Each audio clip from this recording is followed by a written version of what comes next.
అమ్మాయి కోసం 9,00,00,000 ఆసూరెడ్డి. మనకి ఆవిడ బాగా తెలిసిపోయిద్ది భయ్యా. మనకి ఇన్‌స్టాగ్రామ్‌లో ఆటిల్లో, ట్విట్టర్‌లో చాలా హాట్‌గా కనిపిస్తారు. ఇంకా ఆర్‌జీవి గారితో ఎప్పుడైతే ఆవిడ కొన్ని పిక్స్, వీడియోస్ రిలీజ్ చేశారో లాస్ట్ టైము, అప్పటినుంచి ఆసూరెడ్డి తెలియనోడు ఎవడు లేడు. సో, ఇప్పుడు ఆమెపై ఒక ఎలిగేషన్ వచ్చింది భయ్యా. అదేంటంటే, ఒక యూఎస్ చెందిన ఒక సాఫ్ట్‌వేర్ ఉద్యోగిని పెళ్లి చేసుకుంటానని నమ్మించి దాదాపు 9,00,00,000 తీసుకుందంట.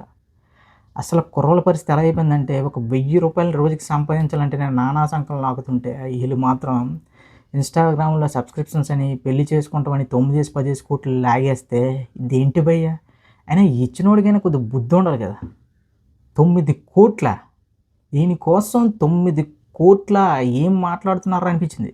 దానికి తోడు ఆవిడకి సంబంధించి ఒక ఆడియో కూడా రిలీజ్ బయటకొచ్చింది. ఒక ఆడియో కూడా అంటే అది కూడా ఎలా అంటే, నేనిప్పుడు రూ. 1,00,00,000 ఇవ్వగలను. తర్వాత లైఫ్‌లో సెటిల్ అయిన తర్వాత మిగిలినది ఇస్తాను. కానీ నువ్వు ఇంకా ఎక్స్ట్రాలు చేస్తే ఇంకేం చేస్తానో నాకే తెలీదు. నా కార్డ్ నేను వాడుతాను. కార్డ్ అంటే అదే మహిళ అనే కార్డ్ నేను వాడతాను. తర్వాత నువ్వే వీధి పాలు పడతావు అనే ఆడియో కూడా చూడండి. దీన్ని బట్టి మగాడి సెక్యూరిటీ లేదు భయ్యా.